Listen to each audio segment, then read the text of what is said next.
रसस्वादमध्ये आपलं स्वागत आहे। क्रिसमसच्या आणि नवीन वर्षाच्या तुम्हा सर्वांना खूप खूप शुभेच्छा। आज आपण बघणार आहोत रव्याचे गोड अप्पे। त्यासाठी लागणारे साहित्य बघूया। रवा आहे, जाड रवा आहे 200 ग्राम आणि 100 ग्राम उडीद डाळ आहे। ही भिजून 3 तास झाले आहे। आता ही उडीद डाळ आपण मिक्सरला लावून घेणार आहोत। उडीद डाळ आपण बारीक करून घेतली आहे। रवा भिजून घेऊया। थोडं थोडं पाणी घालायचं आहे, तर पातळ करायचं नाही आपल्याला। हा रवा जो आपण शिरा बनवतो, उपमा बनवतो तो रवा आहे। रवा भिजून झालाय, उडीद डाळ मध्ये घालूया।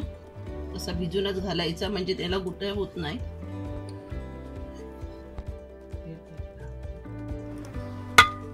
थोडंसं पाणी घातलंय आणि आता हे मिक्स करून घेऊया चांगलं। पाणी घालून आपण हे व्यवस्थित मिक्स करून घेतलेलं आहे आणि एवढं हे घट्ट आपल्याला बॅटर ठेवायचं आहे। तर आता आपण हे 7 ते 8 तासासाठी सेट करायला ठेवून देऊया। अप्प्याचा बॅटर असं चांगलं फुलून यायला पाहिजे, तसं तो फुलून आलाय। आता आपण ह्यामध्ये सगळं साहित्य टाकून घेऊया। ही 5 चमचे साखर बारीक करून घेतली आहे मिक्सरवरती आणि त्यामध्ये वेलची पण बारीक केली आहे थोडी। छोटी पाऊण वाटी बदाम, 1 छोटी वाटी काजूगर, 3 मोठे चमचे सुकं खोबरं किसलेलं, 1 चमचा वेलची पावडर, चिमूटभर मीठ वापरायचं आहे, 1 चमचा चारोळी। काजूगर आणि बदाम आपण सोडे बारीक करून घेणार आहोत। बॅटर आपलं फुलून यायला 7 तास लागलेले आहेत। 1 चिमूटभर मीठ टाकायचं आहे। कुठचा पण गोड पदार्थ करताना 1 चिमूटभर मीठ टाकलं की तो पदार्थ एकदम चविष्ट लागतो। काजू, पिठी साखर,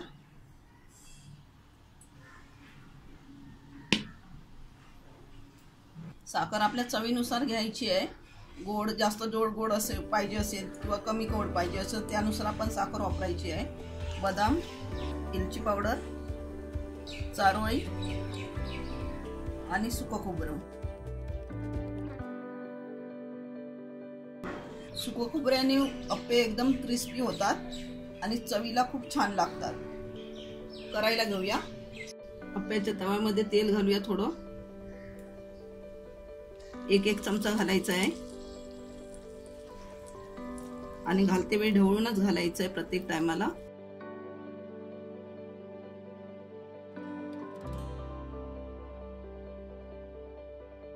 मंद आचेवरती आपण 1.5 ते 2 मिनिटं ठेवणार आहोत। 2 मिनिटं झाली आहे, झाकण काढूया, परतून घेऊया।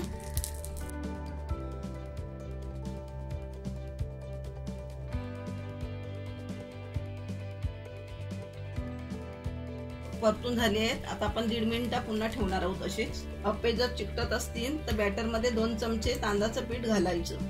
1.5-2 मिनिटं झाली आहेत। अप्पे आपल्याला काढून घेऊया। अशा पद्धतीत आपले सगळे अप्पे आता काढून घेऊया। रव्याचे गोड अप्पे आपले बनवून तयार झाले आहे। तुम्हाला जर हे तिखट पाहिजे असेल तर यामध्ये साखर न वापरता असे तुम्ही तिखट करू शकता आणि हे नाश्त्यासाठी किंवा मुलांच्या टिफिनसाठी अशा प्रकारे बनवू शकता। तर अशा पद्धतीत हे तुम्ही एकदा रव्याचे अप्पे करून बघा आणि मला सांगायला विसरू नका। हा व्हिडिओ आवडला असेल तर लाईक करा आणि रसस्वादला सबस्क्राईब करा। धन्यवाद।